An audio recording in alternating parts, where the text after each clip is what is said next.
Hi there, I'm Dina. Welcome to Decorating Date Night, Season 3, Episode 11 with Troy and Dina. It is date day today. We're focusing on the exterior as opposed to the interior.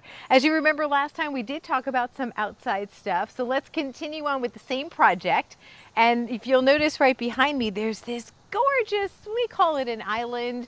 You can call it just kind of a landscape design focal point. And that's actually what it is.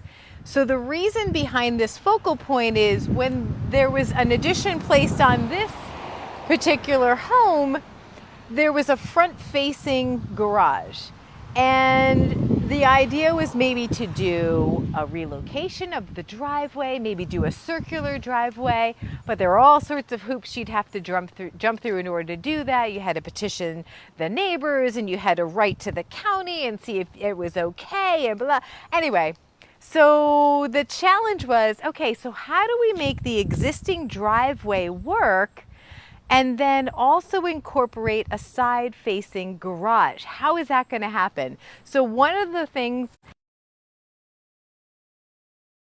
here, and it's actually not a turnaround, it was just an additional, so the driveway originally was this part here, straight up, and then it ended right to the house. So imagine right here is the garage door. That was the original design of the home.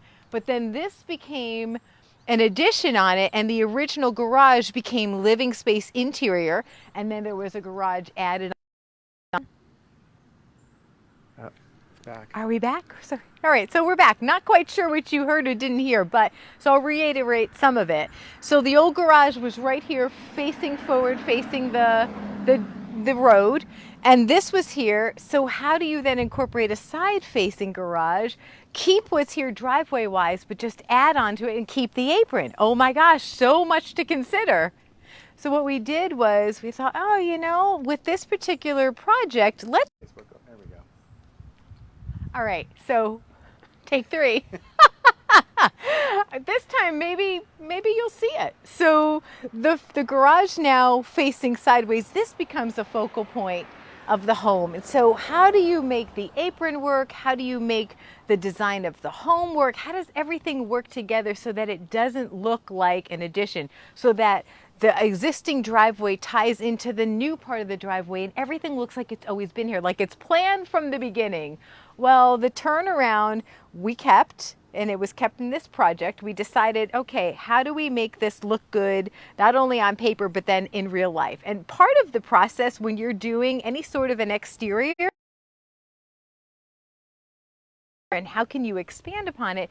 And I definitely encourage you to put stuff down on paper. Draw, even if you don't draw well, just kind of sketch things out, and then take a trusty old paint can and literally go and do stuff on your grass, because if you mow it, it just goes away. You don't have to worry about that. And that's literally what we did in this project. We went outside with a paint can and drew a new driveway in to try and connect the existing. Okay, we're back.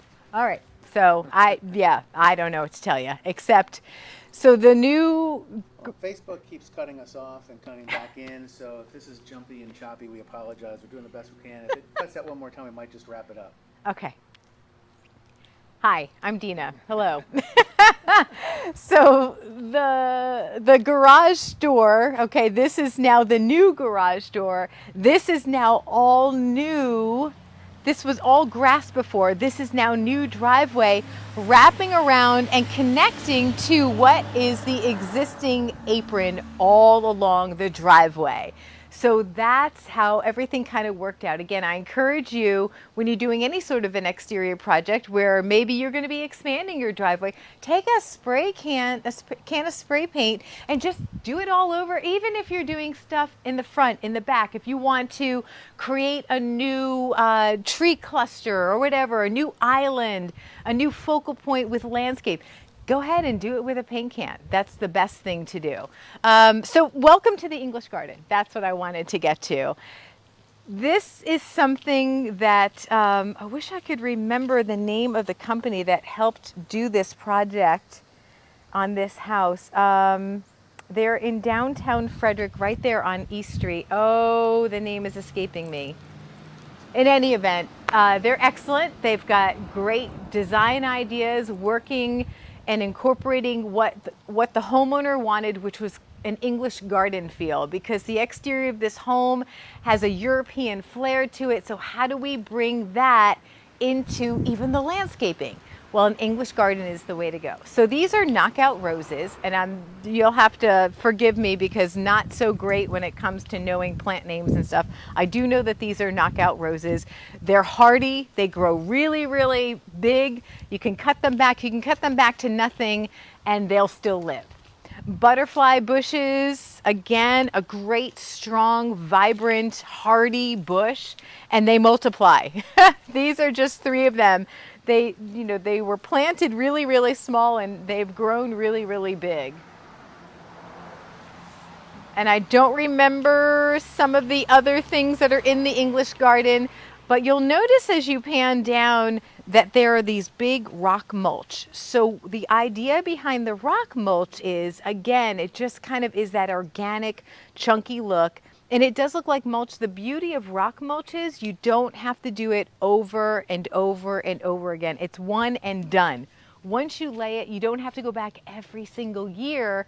You know how you do with mulch. You've got to freshen it up. You've got to add mulch. And the weeds grow crazy when it comes to regular mulch.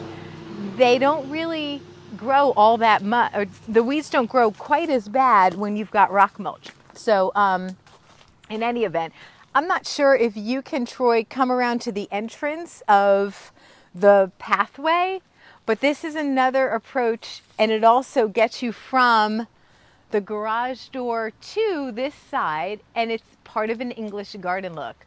And probably should say something about the colors and having them come in at different times. Okay, yeah, so that's the other thing that's important. And when you work with a landscaper, they'll do this for you.